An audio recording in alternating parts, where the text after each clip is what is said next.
انتهينا في اللقاءات السابقة إلى تحديد معنى القرآن، وبينا أن القرآن جاء منهجا وجاء معجزة،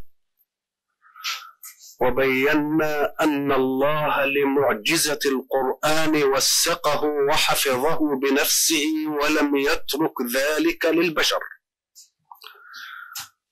وبينا أننا لا نفسر القرآن وإنما نحوم بخواطرنا حول القرآن، لعل الله يفيض علينا بعض مواليد أسراره في كونه.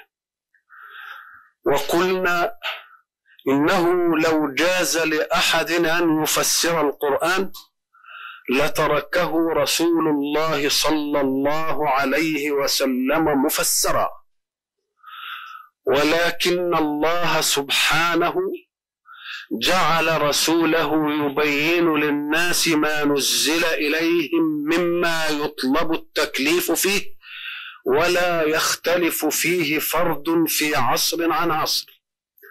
وأما عطاءات الأسرار في كليات القرآن وكونيات الكون فقد ترك الله لها مواليدها في القرآن حتى تجيء مواليدها في الكون. وقلنا إن الحق سبحانه وتعالى حين أمرنا بالاستعاذة به من الشيطان حين نريد قراءة القرآن يريد أن يصفي النفس المستقبلة للقرآن من كل عقبات في الفهم أو ران على القلب، وتلك مهمة الشيطان. والشيطان له من خصوصيات الاقتدار التي وهبها الله له ما يستطيع أن يحول بين الإنسان وبين معطيات الله في كتابه، لأننا كما قلنا أقسم بعزة الله ليقعدن للمؤمنين على الصراط المستقيم، فلن يقعد في أماكن الخيبة ولا في أماكن الانحراف، لأن المرتادين عليها كفوه مؤونة ذلك. وقلنا بعض الخواطر حول بسم الله الرحمن الرحيم التي ابتدأت بها سورة فاتحة الكتاب وابتدأت بها سور القرآن إلا سورة واحدة. وقلنا في هذه الخواطر ما قلنا، وبقي أن نستتم بعض الخواطر حول هذه التسمية. نجد في التسمية أسماء ثلاثة لله: الله والرحمن والرحيم.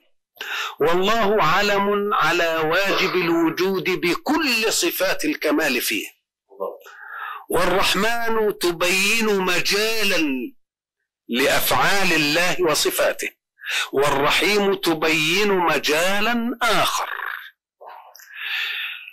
والأفعال التي نقبل عليها لنفعلها قلنا أنه لا سيطرة لك على جنس من أجناس الكون لينفعل لك وليخدمك، ولكن الذي سخره هو الذي أمره أن ينفعل لك ليخدمك. إذن فمن الطبيعي حين تقبل على أن تتفاعل مع أي شيء في الكون أن تبدأ ذلك باسم الذي سخر لك هذا الشيء، لأنك لا تدخل على الأشياء بقدرتك لأنه لا قدرة لك، وبعلمك لأنه لا علم لك، وبأن كثيرا من الأشياء التي سخرت لك لا تدخل تحت طاقتك ولا تدخل تحت قدرتك ولا تخضع لأمرك. فأنت حين تقبل عليها تتذكر هبة الله لك بأنني أقبلت يا رب على هذا الفعل لا بقوتي ولا باقتداري ولكن باسمك أنت الذي سخرت لي هذه الأشياء. حين يقبل الإنسان على هذا العمل يعطيه خيره. قد يقول قائل الكافر يقبل على الأشياء بدون بسم الله، ومع ذلك تنفعل له الأشياء. وقلنا إن عطاء الربوبية جعل الكون يعطي المؤمن والكافر، فما هي القيمة لبسم الله من المؤمن ما دامت الأشياء المسخرة تفعل لغير المؤمن؟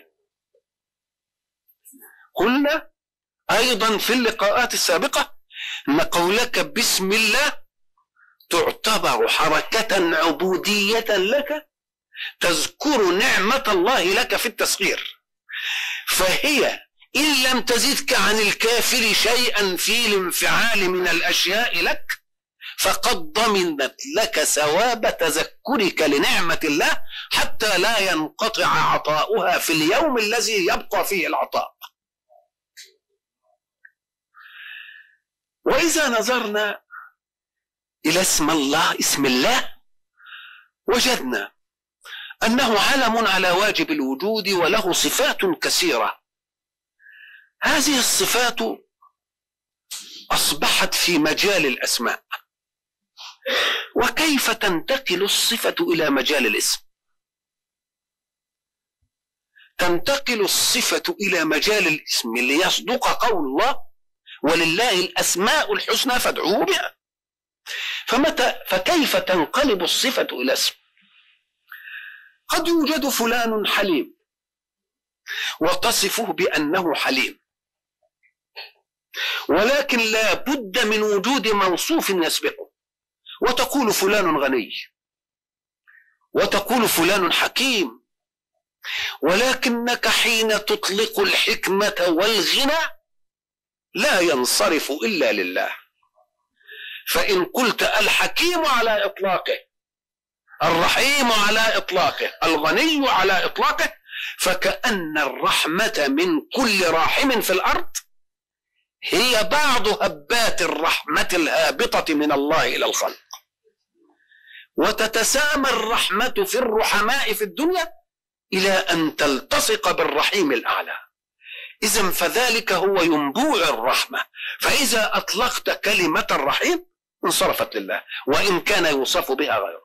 لكن اسم الله لا يعطي صفة، وإنما يعطي ذاتا موصوفة بصفات الكمال.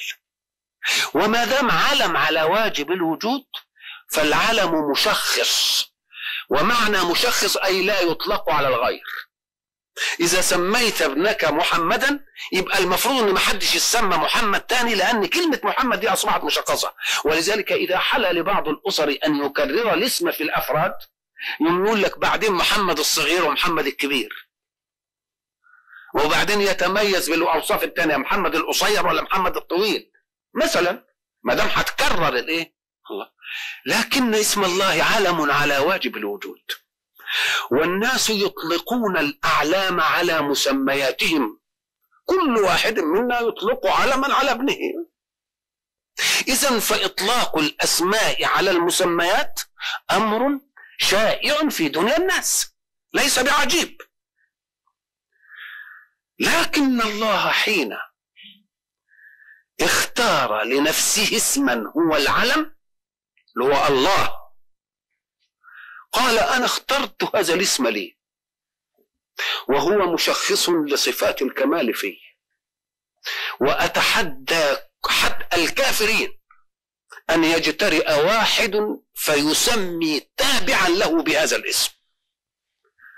والكفار معارضون ومعاندون لكلمة الإيمان، فلماذا لم يجترئ كافر ممن يكفر بالله ليقول إن الله سمى نفسه هذا الاسم وأنا سأسمي هذا الشيء الله، مع أنهم حريصون على أن يكذبوا كلمة الدين هذه؟ لم نجد أحدا يجترئ. ولذلك حين يقول هل تعلم له سمية يتحدى الكون كله في أن يطلق واحد منهم هذا الاسم على أي شيء.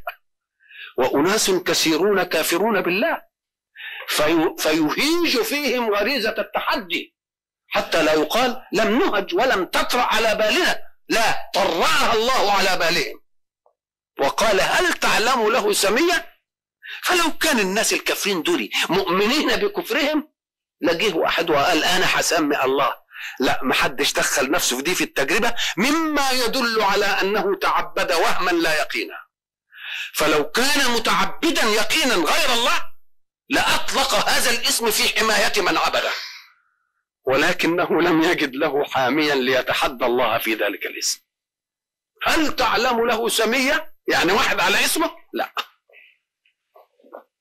وإذا كان لم يثبت ذلك قبل نزول القرآن لأن الناس لم تتجه إلى هذا،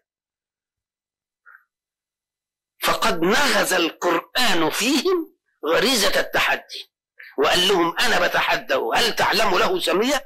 فإذا لم يجي هذا الاسم القبل ما جاش برضه بعد ذلك، مما يدلك على أن الذين يعبدون شيئا غير الله لا يثقون في ذلك الشيء أبدا، ولو كانوا واثقين فيه كإله لقالوا نحن نقولها في هذا ونحن مطمئنون إلى أن هذا يحمينا، مما يدل على أنهم ما بيعبدوش حاجة هواء.